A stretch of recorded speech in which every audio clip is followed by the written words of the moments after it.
Action, an event और a state of something taking place और happening. तो verb होती है कोई भी जो आप काम कर रहे होते हैं, जैसे कि यू आर वॉकिंग, आप चल रहे हैं, है ना। तो स्टेट ऑफ डूइंग समथिंग, आप अगर कोई काम कर रहे होते हैं या कोई काम हो रहा होता है तो उसी चीज़ को हम लोग वर्ब कहते हैं। जैसे कि शी इज़ प्लेइंग, वो खेल रही है ना। अब आती हैं काफ़ी सारी वर्ब्स होती हैं, काइंड्स ऑफ वर्ब्स। तो मेन वर्ब होती है, फिर ऑक्सिलरी वर्ब होती है, मॉडल वर्ब होती है ना।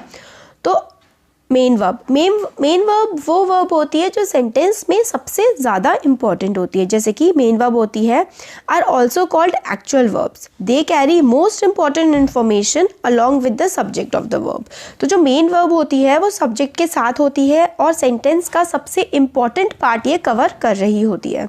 तो शी इज़ राइटिंग, मतलब क्या है इसमें वर्ब, राइटिंग है। क्या कर रही है वो, लिख रही है। तो ये मेन वर्ब हो गई, सबसे इंपॉर्टेंट जो वर्ब होती है ना पूरे सेंटेंस की, उसको हम मेन वर्ब कहते हैं।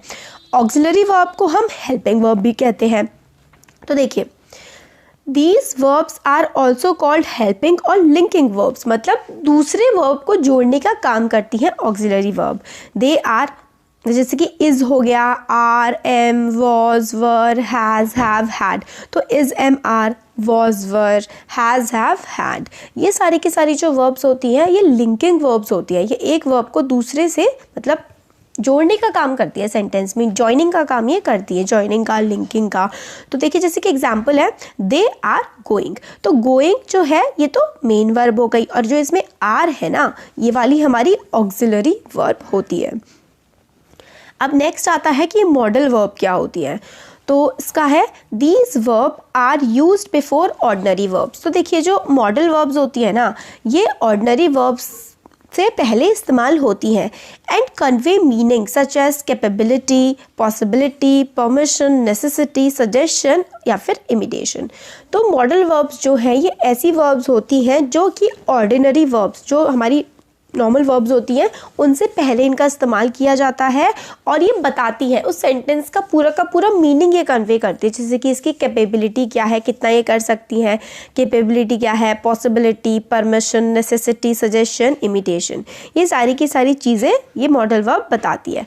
एग्जाम्पल है जैसे इसका मे आई कम इन, क्या मैं आगे अंदर आ सकती हूँ या आ सकता हूँ। तो मे ये क्या बता रही है, पॉसिबिलिटी बता रही है कि पक्का काम नहीं हो रहा है, पॉसिबिलिटी ली जा रही है। या फिर परमिशन, मे आई कम इन क्या हो रहा है, परमिशन ली जा रही है। तो ये मॉडल वर्ब हो गई। अब आता है on the basis of formation the main verb can be divided into two categories. किस तरीके से वर्ब बन रही है उसके बेसिस पे जो मेन वर्ब है ना वो हम दो कैटेगरीज में डिवाइड कर सकते हैं। तो फॉर्मेशन के बेसिस पे किस तरीके से वर्ब बन रही है, मेन वर्ब को दो कैटेगरीज में हम डिवाइड कर सकते हैं, रेगुलर वर्ब और इर्रेगुलर वर्ब। तो देखिए, इसमें क्या है, मेन वर्ब जो है ना वो होती है एक रेगुलर वर्ब में कर सकते हैं हम, और एक कर सकते हैं हम इरेगुलर वर्ब में। अब ये रेगुलर इरेगुलर क्या होती है, तो देखिए, regular verbs are those which are formed by adding D और ED to the base form. तो रेगुलर वर्ब जो होती है वो कैसे बनती है, regular verbs are formed by adding D और ईडी, मेनली ईडी और डी लगाने के बाद, जैसे कि बेस वर्ब है वॉक को आप उसकी नेक्स्ट फॉर्म में आपको बनाना है, तो आप क्या कर देंगे, वॉक्ड, ई और ईडी लगा सकते हैं। तो क्या हो गया, हमारा आगे की वर्ब बन गई। तो ये जो होती है ना, इस टाइप की वर्ब्स जो होती हैं वो रेगुलर वर्ब होती हैं, जिन वर्ब्स में ई और ईडी लगा करके आगे की फॉर्म बना सकते हैं, जैसे कि first form, second form, third form. तो सेकंड थर्ड फॉर्म आपने ईडी लगा के बना दी तो वो तो रेगुलर वर्ब हो जाएंगी। अब ट्रांजिटिव वर्ब क्या होती है, the verbs which require object to complete its meaning in a sentence is called transitive verb. तो verb which require objects to complete its meaning in a sentence are called transitive verb. We are making a card.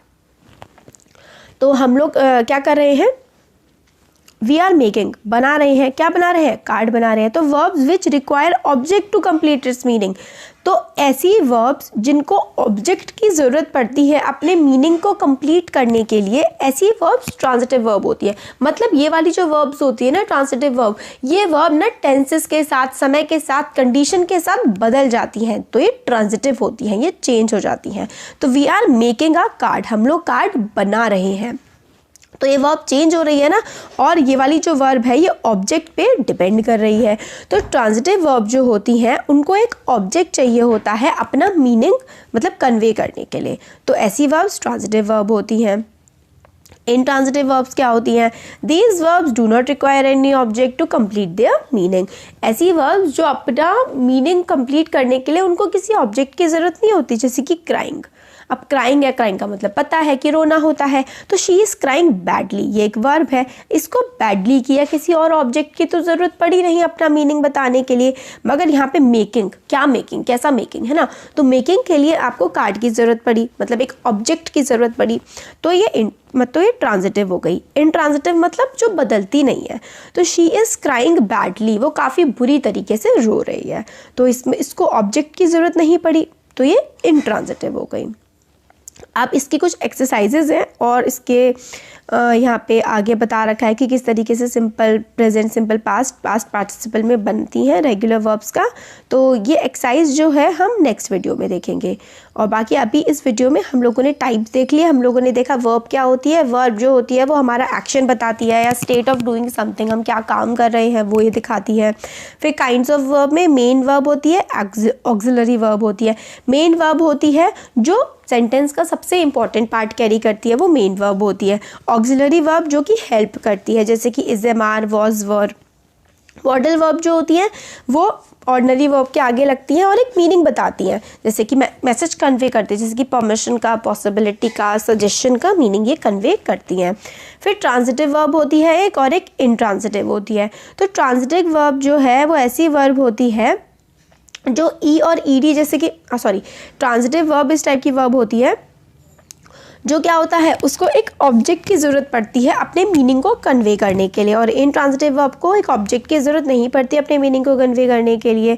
और इसी तरीके से अगर आप regular verb देखेंगे तो जो वर्ब डी और ईडी लग करके आगे पास्ट पार्टिसिपल या फिर सेकेंड फॉर्म में चेंज हो जाती हैं वो रेगुलर वर्ब होती हैं, जो ई और ईडी लग करके बदल जाती है। जो नहीं होती वो फिर हमारी इरेगुलर वर्ब होती है।